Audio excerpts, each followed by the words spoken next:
हाँ तो भाई, क्या हाल है आप सभी के? चलिए, सभी अच्छे? तो जैसा कि मैं आपको बताऊं, हमारी जो बात चल रही थी चैप्टर नंबर 8 पर चल रही थी, और चैप्टर नंबर 8 में हमने एक लास्ट टॉपिक हमारा रह गया है, लास्ट पार्ट जिसको हम कह सकते हैं, और वो है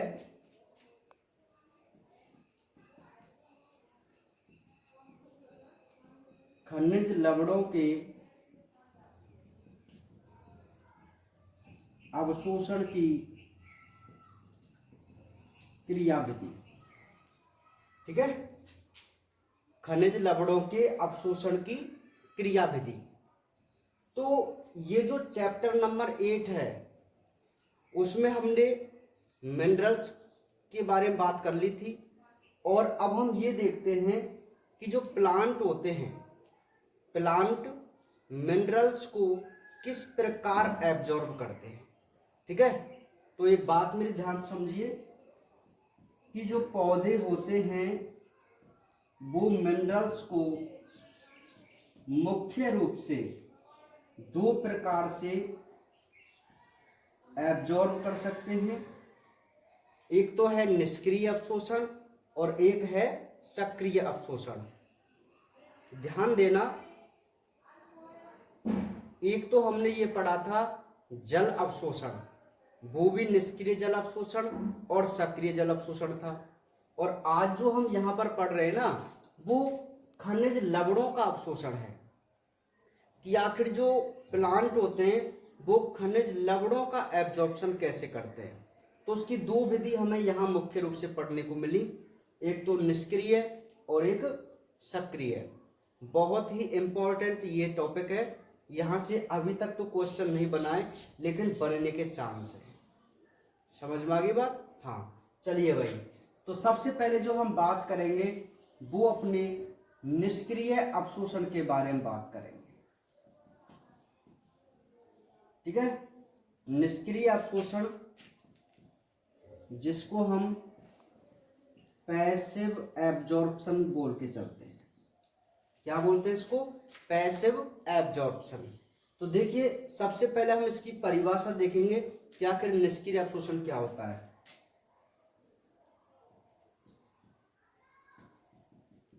इस क्रिया में आयन उनकी विद्युत रासायनिक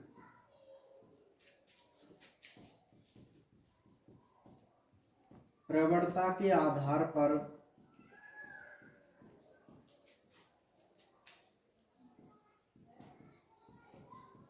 कोशिका द्वारा बिना ऊर्जा खर्च किए कोशिका में प्रवेश करते हैं। इसे निष्क्रिय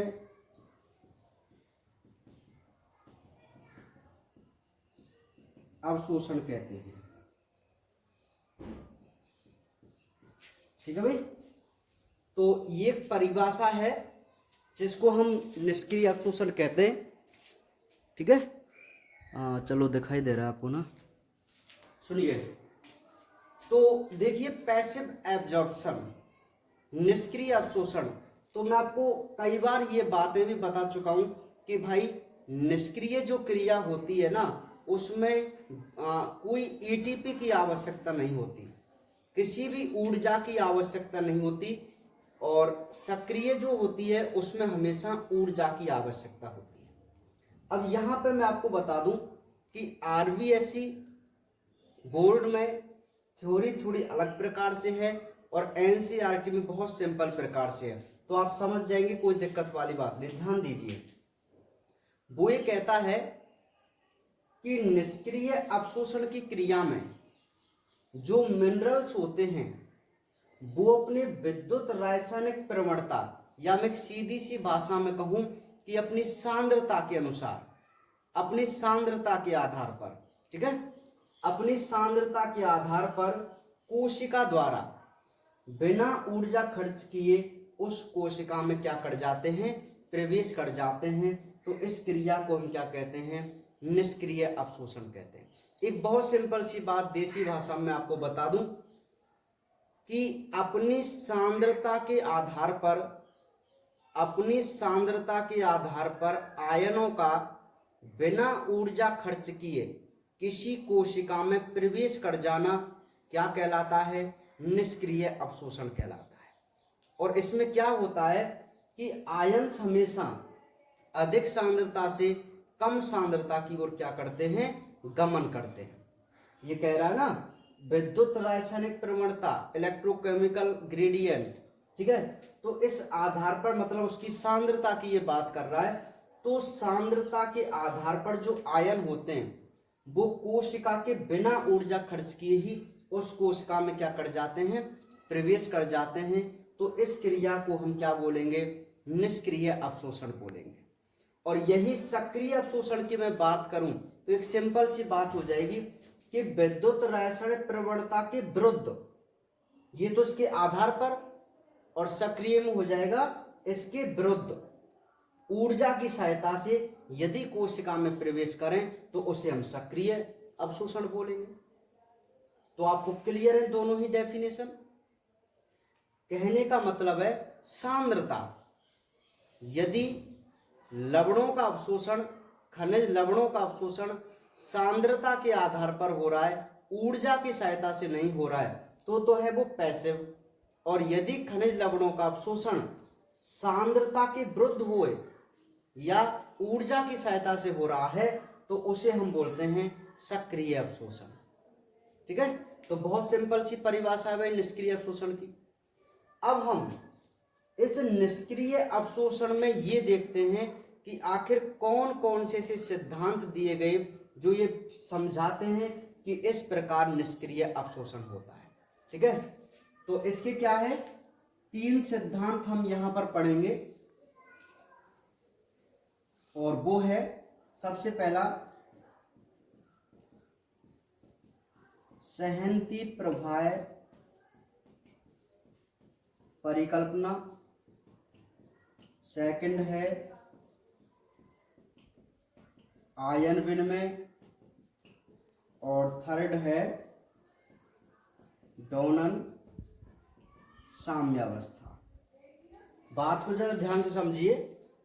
ये जो पैसिव एब्जॉर्प्शन होता है, इस निष्क्रिय अवशोषण को समझाने के लिए 3 परिकल्पनाएं या 3 सिद्धांत प्रस्तुत किए गए, 3 थ्योरी दी गई। और वो 3 थ्योरी कौन कौन सी थी, सहन्ति प्रवाह जिसको मास फ्लो थ्योरी बोलते हैं, है ना, आयन विनिमय, आयन एक्सचेंज बोलते हैं, डोनन साम्यावस्था, डोनन इक्विलिब्रियम बोलते हैं।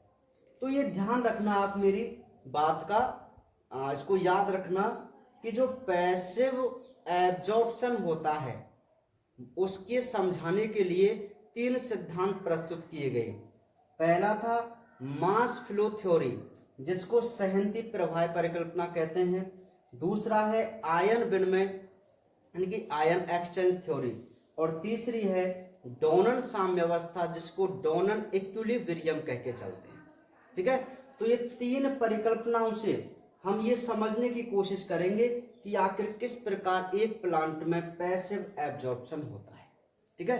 तो क्लियर रूप से इनकी बात करते हैं और यहीं से हमारा क्वेश्चन बन सकता है भाई, कोई भी क्वेश्चन। तो सबसे पहला है, बहुत ही सिंपल सी ये थ्योरी है। सबसे पहली है सहन्ति प्रवाह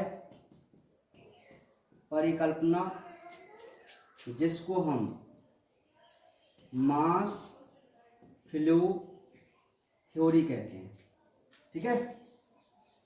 सहन्ति प्रवाह परिकल्पना, तो ये क्या है भाई, पहले मैं इसकी डेफिनेशन आपको बता दूं।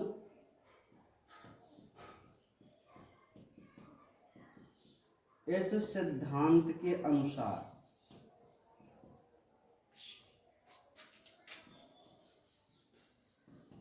वाष्पोत्सर्जन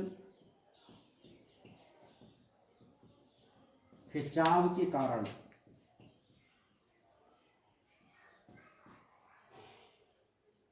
के कारण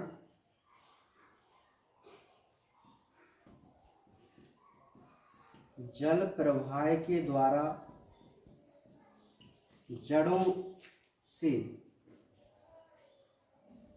जड़ों द्वारा आयनों को, या मैं कह सकता हूं जल प्रवाह के साथ जड़ों द्वारा आयनों को ग्रहण कर लिया जाता है। हम एक एक थ्योरी को क्लियर रूप से यहां समझने की कोशिश करेंगे।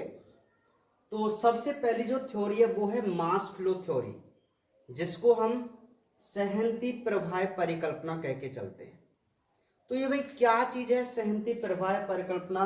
आखिर ये परिकल्पना किस प्रकार ये बताती है कि ये निष्क्रिय अवशोषण हो रहा है? तो देखिए, यह सिद्धांत ये कहता है कि प्लांटों में जो बाष्पोत्सर्जन होता है, हम पढ़ चुके हैं चैप्टर नंबर 7 में बाष्पोत्सर्जन, और वहां हमने ये भी देखा था कि बाष्पोत्सर्जन खिंचाव के कारण निष्क्रिय जल अवशोषण की क्रिया होती है। बताओ पढ़ा था नहीं पढ़ा था?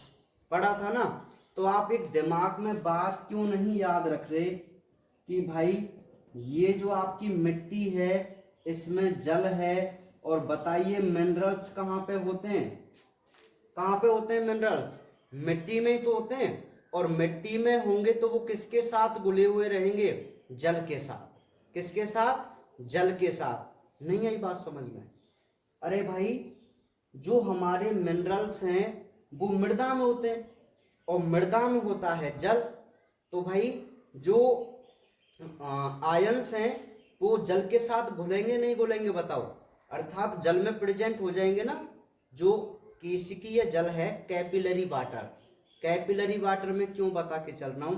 क्योंकि आपको याद होना चाहिए कि प्लांट केवल कैपिलरी वाटर को ही एब्जॉर्ब करते हैं। ठीक है? हाँ, तो ये जो कैपिलरी वाटर होता है, उस कैपिलरी वाटर में हमारे क्या होते हैं? मिनरल्स होते हैं। क्या होते हैं भाई? मिनरल्स होते हैं, है ना? तो जैसे ही इस प्लांट में जो पत्तियां हैं उनमें बाष्पोत्सर्जन खिंचा हुआ। अब आप समझदार हैं, आपको समझाने की यहाँ कोई आवश्यकता नहीं है ना? कि बाष्पोत्सर्जन होता है तो एक बाष्पोत्सर्जन खिंचाव होता है, तो उस खिंचाव से जल का अवशोषण होता है। तो उसी जल के साथ हमारे जो मिनरल्स होते हैं वो डायरेक्ट एब्जॉर्ब कर लिए जाते हैं। समझ में आ गई बात? तो बताइए, आयंस का एब्जॉर्प्शन हो रहा है नहीं हो रहा है इस क्रिया से?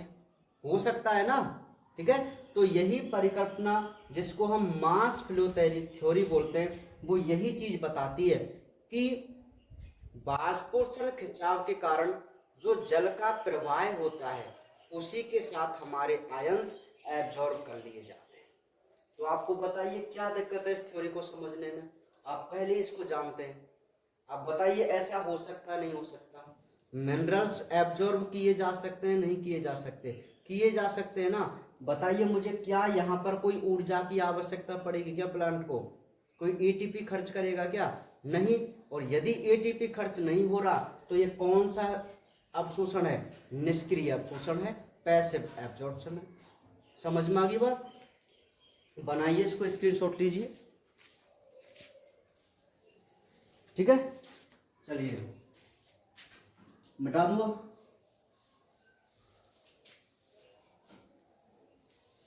अच्छा, दूसरी जो परिकल्पना है उसको आप ध्यान से समझना, वो है आयन विनिमय सिद्धांत। ठीक है, जिसको हम आयन एक्सचेंज थ्योरी बोल सकते हैं। आप इंग्लिश नाम इसका कोई खास ज्यादा नहीं है, लेकिन आप सहनती प्रवाह का जरूर याद रखना, मास फ्लो थ्योरी। तो देखिए ये क्या है भाई?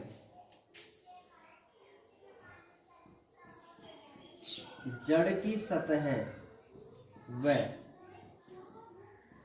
घोल के बीच निश्चित मात्रा में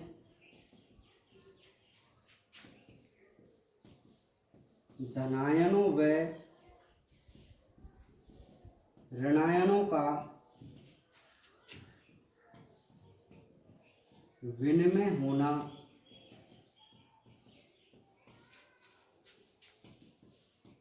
आयन विनिमय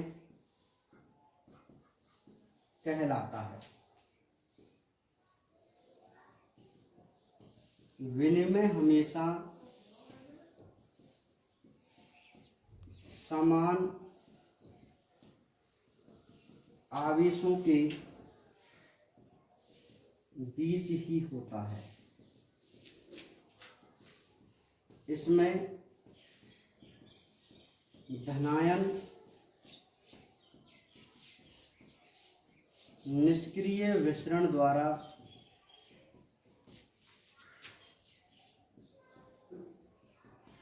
अवशोषित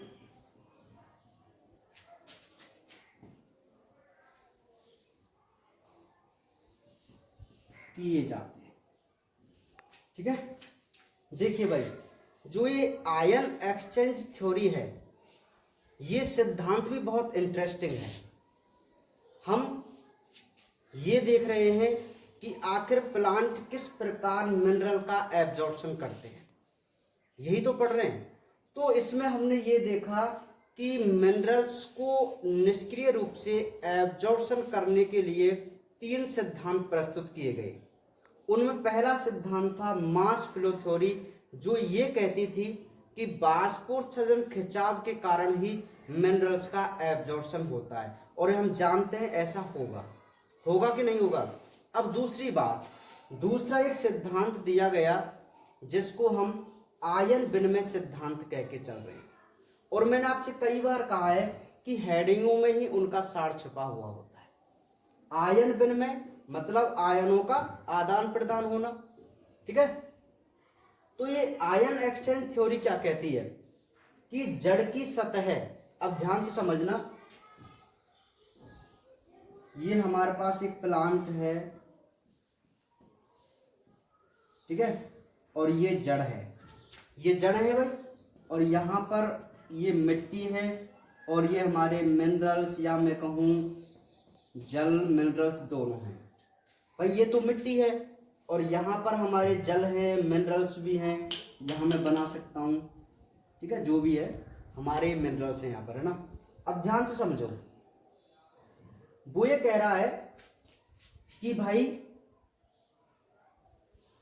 ये तो है जड़ की सतह, बताओ है कि नहीं, जड़ की सतह है। तो आप एक बात मुझे बताओ, क्या इस जड़ के पास कोई मिनरल्स नहीं होंगे क्या? बताओ, नहीं होंगे क्या मिनरल्स? अरे भाई ये प्लांट है, तो इस प्लांट की जड़ में ऑलरेडी मिनरल प्रेजेंट होंगे कि नहीं होंगे? प्रेजेंट होंगे ना, होंगे कि नहीं होंगे, बताओ आप मुझे, होंगे ना। मैंने यहाँ पे 2 मिनरल ले लिए, एक तो H+ और एक बोरॉन, है ना। बोरॉन जो है वो ऋणायन है और H+ वो धनायन है ना। तो ये तो है जड़ की सतह है, तो ये सतह है, उसको मैंने अनुप्रस्थ काट लिया, तो मुझे यहाँ पर 2 आयंस मैंने यहाँ पर आपको शो किए। अब देखिए, और ये है पोषक घोल यहाँ पर, है ना, पोषक घोल है। यहाँ भी मैंने एक पॉजिटिव आयन और एक नेगेटिव आयन लिया, पोटेशियम और क्लोराइड। अब ध्यानपूर्वक समझो आप कि जड़ की सतह और घोल, ये पोषक घोल है, मतलब ये जल है, कैपिलरी वाटर, जिसमें मिनरल्स ऐड हैं। अब हम ये समझेंगे कि आयन एक्सचेंज थ्योरी किस प्रकार पैसिव एब्जॉर्प्शन की व्याख्या करती है। आखिर वो क्या कहती है, कैसे कहती है कि मिनरल्स इस प्रकार एब्जॉर्ब होते हैं। यहाँ बाष्पोत्सर्जन खिंचाव से कोई लेना देना नहीं है। ठीक है, ध्यान से समझो। परिभाषा क्या कहती है? परिभाषा कहती है कि जड़ की सतह और घोल, इसके बीच में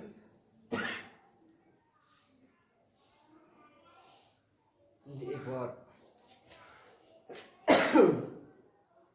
क्या हो गया, सुनो, दोबारा जुड़िए। ये जड़ की सतह है और ये पोषक घोल है कि नहीं?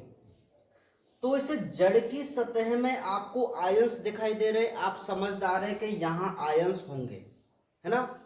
और ये जो पोषक घोल है यहां भी आयंस होंगे। तो वो ये कहता है कि जड़ की सतह और घोल के बीच आयनों का आदान प्रदान होना क्या कहलाता है? आयन विनिमय कहलाता है। अर्थात धनायन और ऋणायनों का आदान प्रदान होना क्या कहलाता है? आयन विनिमय कहलाता है। तो बताओ, परिभाषा तो समझने में आपको कोई दिक्कत नहीं है। अब देखो कैसे होगा। ये नेक्स्ट पॉइंट कहता है कि जो एक्सचेंज होता है वो हमेशा समान आवेशों के बीच में ही होता है। जैसे मैं आपको बता दूं कि इस जड़ के पास बोरॉन है ना?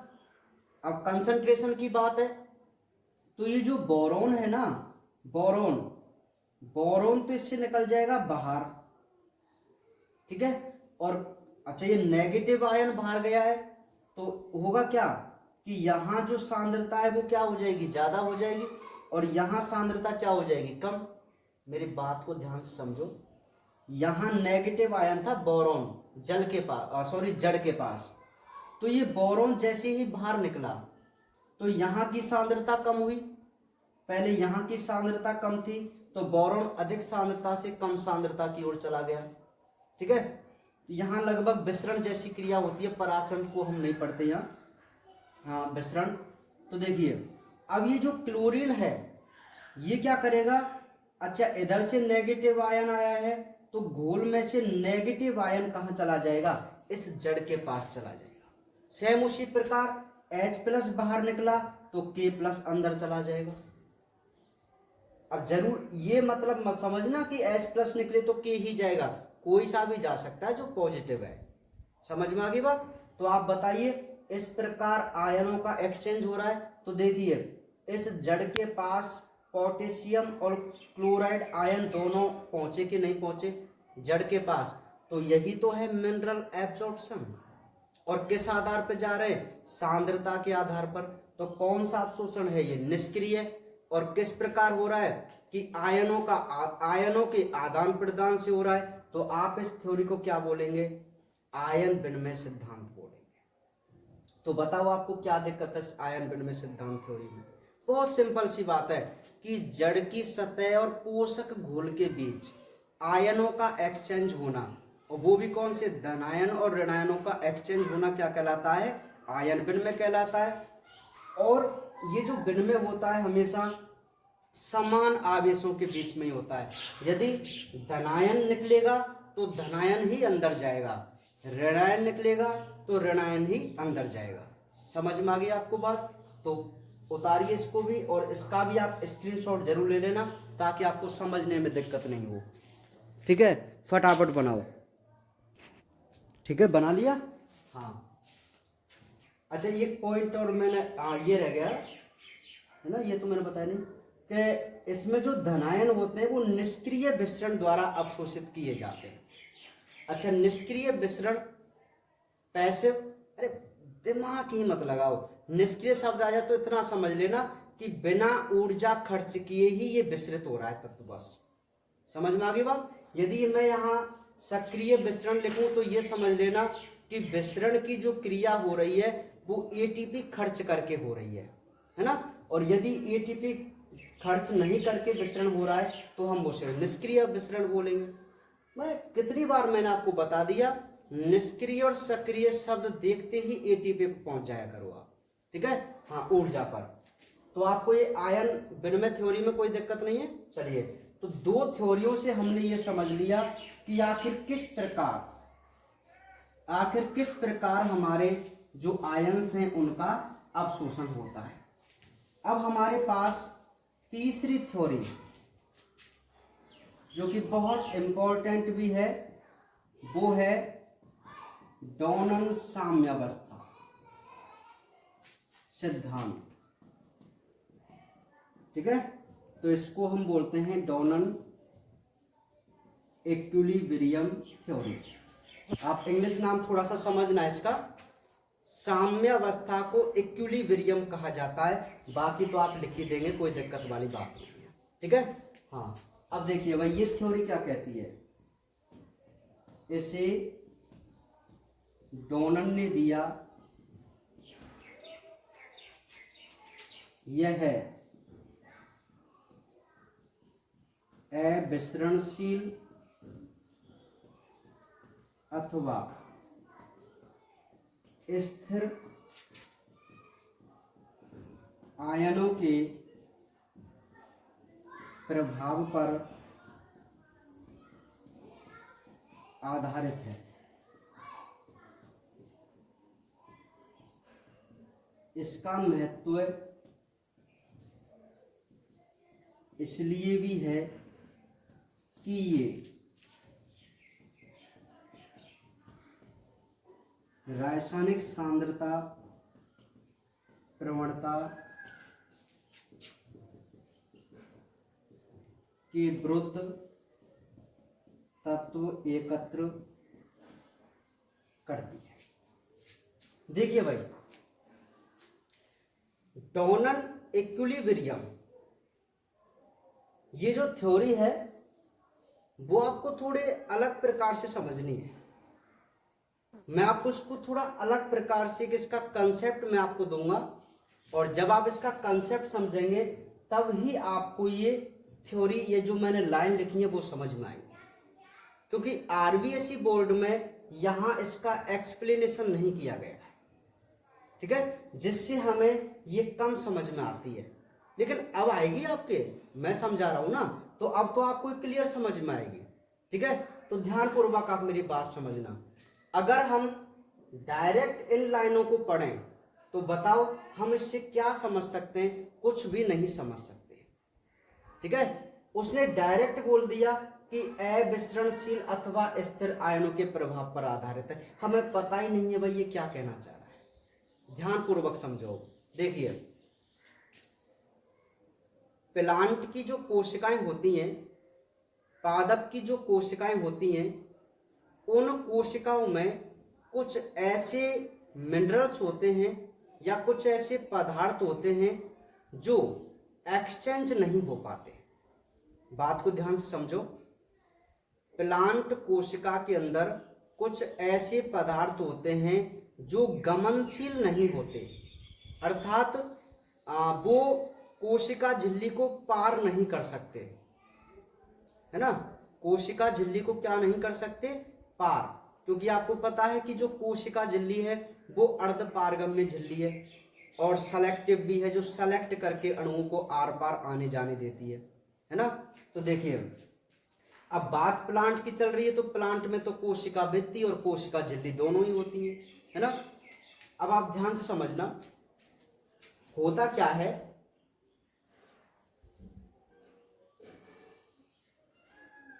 कि मैं दो भाग बना रहा हूं, ठीक है। ये तो है जड़ और ये है घोल, ठीक है भाई, जड़ और घोल, है ना। तो प्लांट की जो कोशिकाएं हैं जड़ में, जो कोशिकाएं में ही होता है भाई, जो भी क्रिया होती है कोशिकाएं करती हैं। तो इस जड़ में क्या होता है,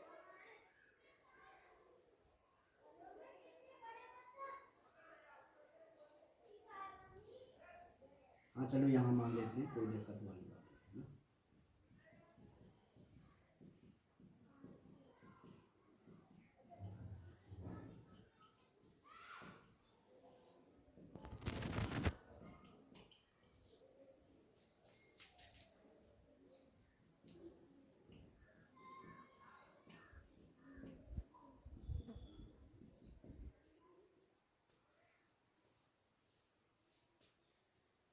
देखिए भाई, एक शब्द और आप समझिए, साम्य अवस्था।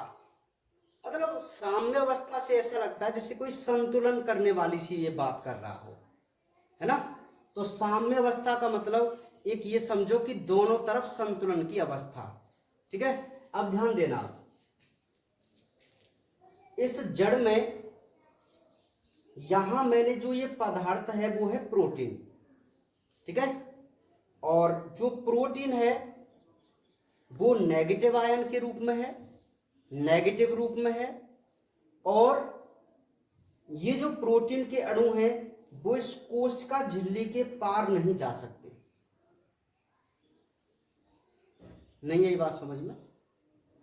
जड़ के अंदर जो प्रोटीन है जिसको मैंने नेगेटिव मान के मैं चल रहा हूं, है ना, तो ये क्या होते हैं, जड़ के अंदर नहीं आ सकते। किसके अंदर? जड़ के अंदर।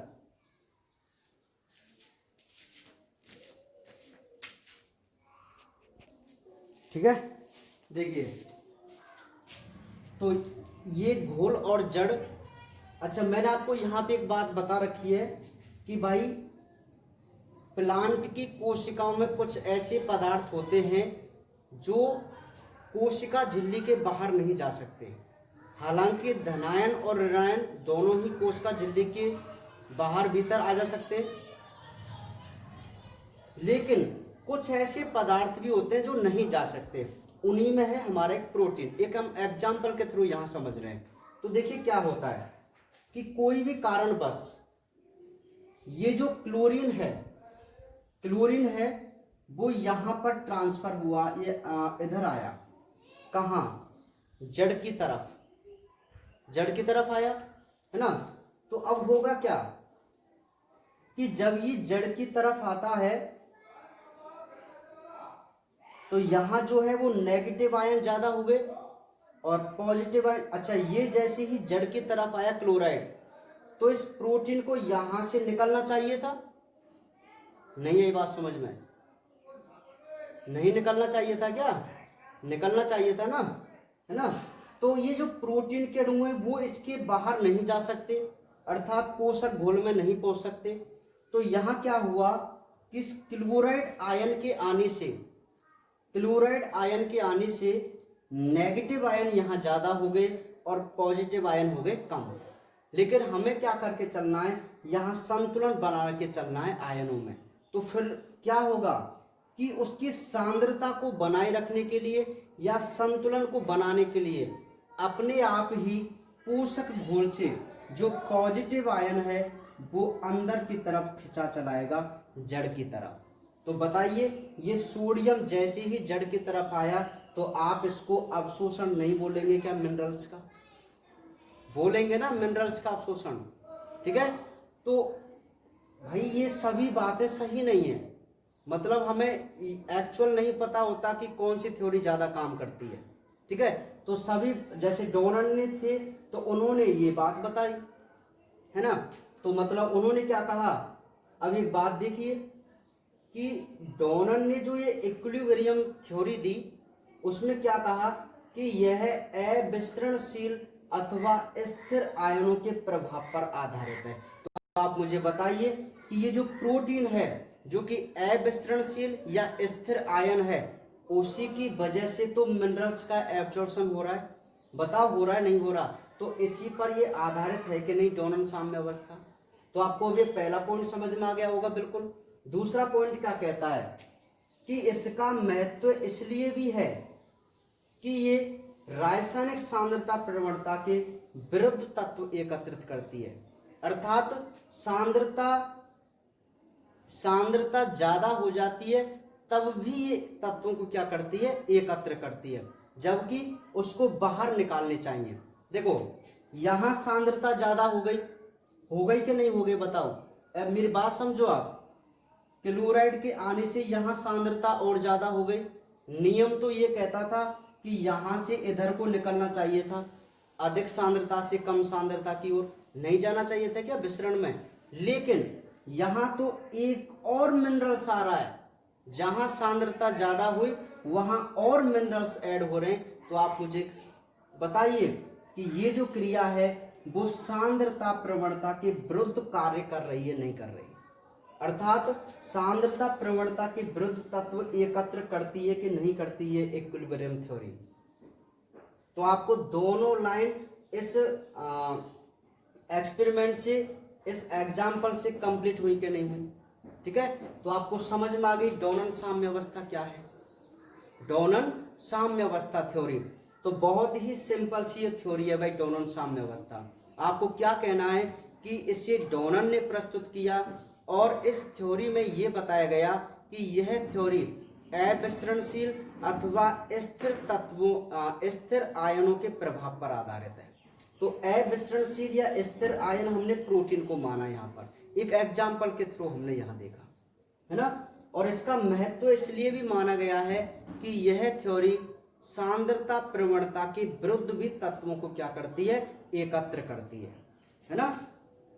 तो यहाँ पर पॉजिटिव और जो नेगेटिव हैं वो अपनी समान सांद्रता बनाए रखने के लिए अब कम सांद्रता से अधिक सांद्रता की ओर भी चले जाते हैं। देखो यहाँ सांद्रता कम हो जाएगी, क्लोराइड आयन चला गया, यहाँ सांद्रता ज्यादा, फिर भी उसको संतुलित करने के लिए कि जड़ में पॉजिटिव कम नेगेटिव ज्यादा, तो इस चीज को संतुलित करने के लिए पॉजिटिव आयन को अधिक सांद्रता की तरफ जाना पड़ा, ठीक है। और इसी को हम बोल दिया मिनरल एब्जॉर्प्शन, क्योंकि मिनरल अंदर चले गए तो हमारे तो काम हो गया, अवशोषण हो गया, ठीक है।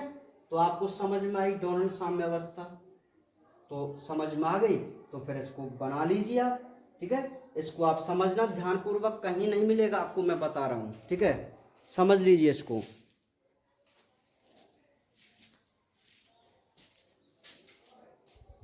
ठीक है भाई, हाँ। तो आपको तीनों थ्योरी यहां पर समझ में आ गई।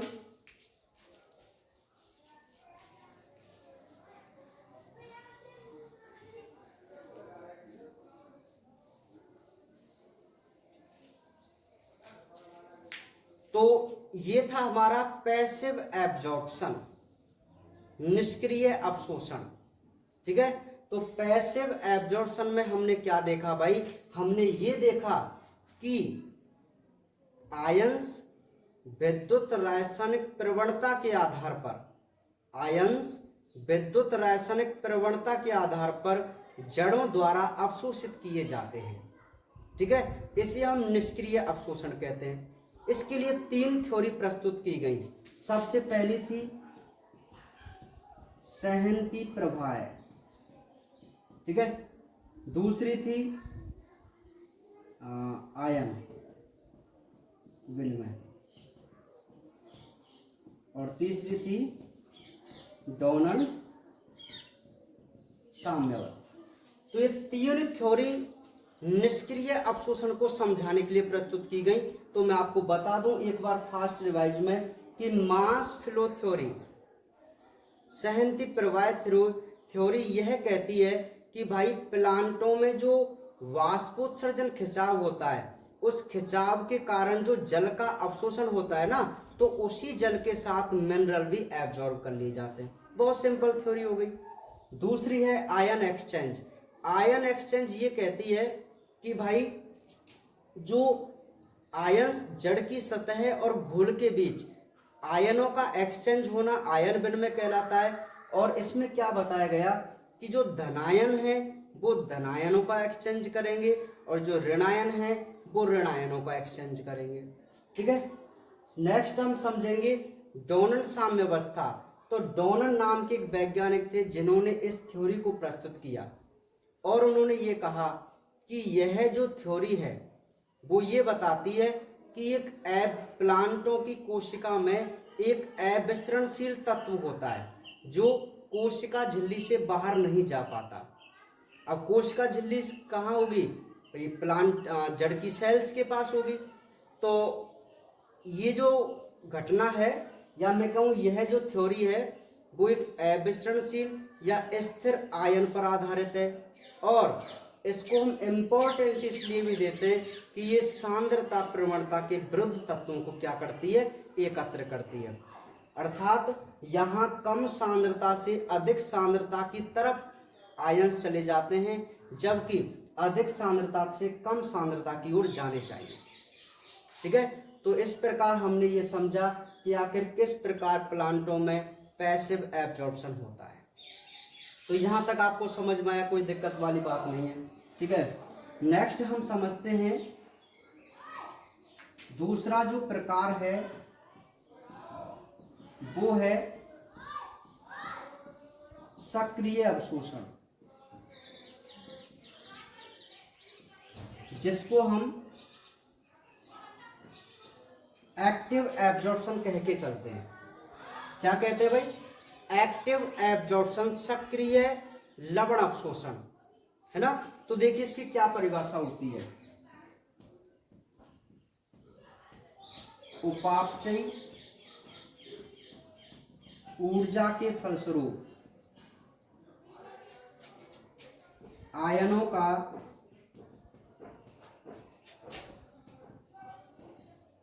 रासायनिक प्रवणता, विद्युत रासायनिक प्रवणता के विरुद्ध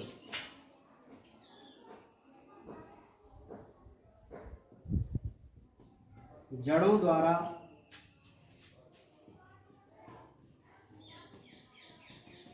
अवशोषित करना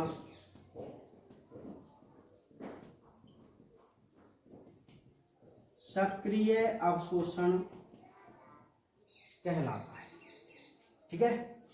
तो एक्टिव एब्जॉर्प्शन, निष्क्रिय और सक्रिय में एक मैंने पहले भी बात बता दी कि निष्क्रिय में विद्युत रासायनिक प्रवणता के आधार पर आयनों का अवशोषण होगा, मिनरल्स का। लेकिन सक्रिय अवशोषण में इसके विरुद्ध अवशोषण होगा, विद्युत रासायनिक प्रवणता के। अर्थात यहाँ पर ऊर्जा काम आएगी कि जो उपापचय ऊर्जा है। अब ये क्यों कह रहा है? अरे भाई, प्लांट जो मेटाबॉलिक रिएक्शन करते हैं, ऑक्सीडेशन रिडक्शन होता है, अपचयन उपचयन होता है, तो उसमें ऊर्जा बनती है। तो उस ऊर्जा की वजह से जो मिनरल्स होते हैं वो सांद्रता के विरुद्ध अवशोषित कर लिए जाते हैं। तो यदि कोई भी मिनरल्स ऊर्जा की वजह से सांद्रता के विरुद्ध अवशोषित किए जा रहे हो तो उस प्रकार के अवशोषण को हम सक्रिय अवशोषण कह के चलते हैं। क्या कह के चलते हैं? सक्रिय अवशोषण कह के चलते हैं। समझ में आ गई बात? ठीक है। तो ये था हमारा सक्रिय अवशोषण। अच्छा, इस सक्रिय अवशोषण वाली जो थ्योरी है इसको आज हम पूरा कंप्लीट नहीं कर सकते, क्योंकि इसमें भी 3 थ्योरी दी गई और वो 3 थ्योरी भी बहुत इम्पोर्टेंट हैं, जिनको समझाने में कम से लगभग आधा घंटा के टाइम लगेगा, है ना। क्योंकि उनमें जो सबसे पहली जो थ्योरी है जिसको हम वाहक संकल्पना, कैरियर कंसेप्ट कह के चलते हैं, वो बहुत ज़्यादा इम्पोर्टेंट है। ठीक है। हाँ, तो आप एक बार इसको यहाँ नोट कीजिए, इस डेफिनेशन को। मैं टाइम के हिसाब से फिर आपको समझाऊंगा। ठीक है। देखिए,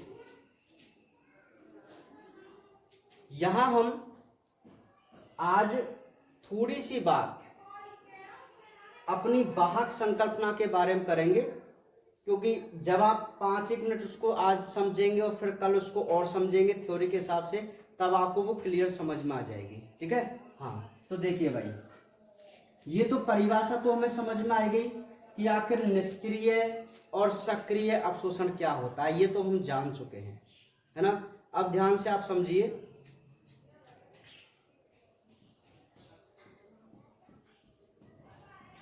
वाहक संकल्पना, ठीक है, कैरियर कंसेप्ट। अच्छा, वाहक क्या होता है? वाहक का मतलब होता है कि कोई किसी को ले जाने वाला, है ना। तो मैं आपको बताऊं कि हमारी इस थ्योरी में 2 शब्द हैं, एक तो है आंतरिक द्विक स्थान और एक है बाह्य द्विक स्थान। तो आप पहले ये समझो कि आखिर ये द्विक स्थान क्या है। तो देखिए, यह एक कोशिका है, ठीक है।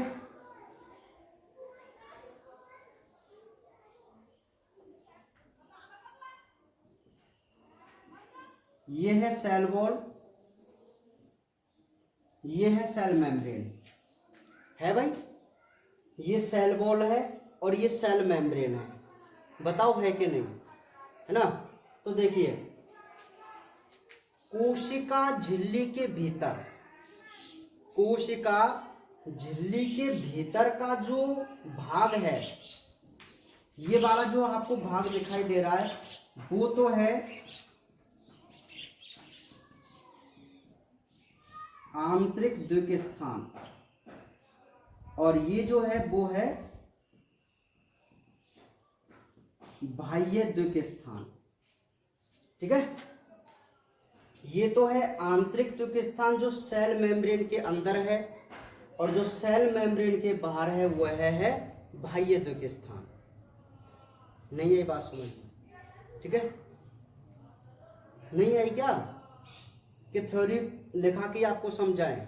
ठीक है, चलिए तो फिर इसकी ऐसा करते हैं, इसको हम फिर डिटेल में कल ही समझेंगे। ठीक है, हाँ, क्योंकि जब इसकी हम पहले थ्योरी लिख देंगे, पहले इसकी थ्योरी को आपको समझेंगे ताकि आपको कुछ शब्दें पता चलेंगे कि कौन सा क्या होता है, फिर उसके बाद हम इसके बहुत अच्छा डायग्राम बना के और उसको क्लियर तरीके से समझने की कोशिश करेंगे। ठीक है, तो कल ही हम इसकी बात करेंगे। और जैसा कि मैंने आपसे कहा था कि भाई मैं आपसे कुछ क्वेश्चन यहाँ पर पूछूंगा, तो मैं आपको बता दूं कि बोर्ड एग्जाम में एक क्वेश्चन पूछा गया था इसी साल कि मटर का मार्स स्पॉट रोग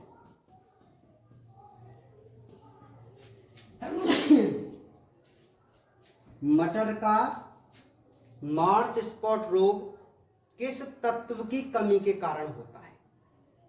यह question last year board exam में पूछ लिया गया है। और एक क्वेश्चन नींबू में शीर्षारंभी रोग, नींबू में शीर्षारंभी रोग, 2 बार जो हमारे बोर्ड एग्जाम हुए हैं, इन दोनों बार में 2019 में ये क्वेश्चन पूछा गया था और 2020 में ये क्वेश्चन आया है, और 2021 में 101% फिर ये क्वेश्चन इन्हीं टॉपिक से आएगा। समझ में आ रही मेरी बात? तो मैंने आपसे कहा था, पहले भी आपके सीनियर जो थे उनसे भी ये कहा था कि भाई यहाँ से जो क्वेश्चन बनेगा वो बिल्कुल डार्क स्पॉट वाला बनेगा, जो डार्क अंडरलाइन किया हुआ है आपकी बुक में। ठीक है, अर्थात डिजीज, और वही डिजीज उन्होंने पढ़ी और इसको बिल्कुल सभी बच्चे आराम से करके आए थे, किसी का भी लगभग गलत नहीं हुआ था। ठीक है, हाँ, तो मैं आपको फिर बता दूं, आपके बोर्ड एग्जाम में भी यही इसी टॉपिक से एक क्वेश्चन फिर आएगा, 101% आएगा, है ना। तो अब वो क्वेश्चन मैं आपको यहाँ पूछ लेता हूं, आप उसका आंसर देना। पहले तो आप मुझे यही बताना कि मार्स स्पॉट व शीर्षारंभी जो रोग हैं वो किस तत्व की कमी से हो रहे हैं।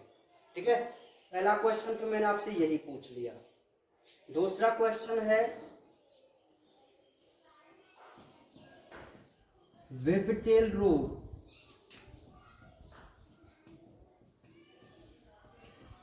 किस पौधे में होता है, वह किस तत्व की कमी के कारण। ठीक है, कौन सा डिजीज मैंने यहां पर पूछा है, विपटेल रोग। आपको बताना है किस तो प्लांट में होगा और किस तत्व की कमी के कारण होगा। नेक्स्ट क्वेश्चन, फिलोयम में कुर्चना रोग।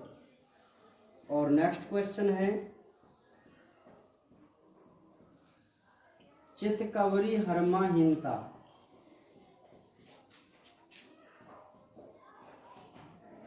किस कारण दिखाई देती है। ये आपके सामने बोर्ड पर 4 क्वेश्चन है। पहला क्वेश्चन, मटर का मार्स स्पॉट व नींबू का शीर्षारंभी रोग किस तत्व की कमी के कारण। दूसरा क्वेश्चन, वेबटेल रोग किस पौधे में होता है और किस तत्व की कमी के कारण होता है। थर्ड क्वेश्चन, फ्लोएम में कुर्चना रोग किस तत्व की कमी के कारण होता है। और चौथा क्वेश्चन है, चित्तकबरी हरमाहीनता किस कारण दिखाई देती है। तो आपके सामने बोर्ड पर ये 4 क्वेश्चन है, इन चारों क्वेश्चन के आप मुझे तुरंत रिप्लाई करना कमेंट बॉक्स में, ठीक है। और मैं जब भी क्वेश्चन पूछता हूँ तो बहुत कम बच्चे रिप्लाई कर रहे हैं, आखिर क्या कारण है इसका, समझ में नहीं आ रहा है या पढ़ नहीं रहे, ठीक है। तो आप इसका आंसर जरूर देना, जो अच्छे बच्चे वो तो देंगे ही, मुझे पता है, ठीक है। हाँ, तो ध्यानपूर्वक इनको समझकर और आप इनके तुरंत रिप्लाई करना, नोट कीजिए इन सभी क्वेश्चनों को।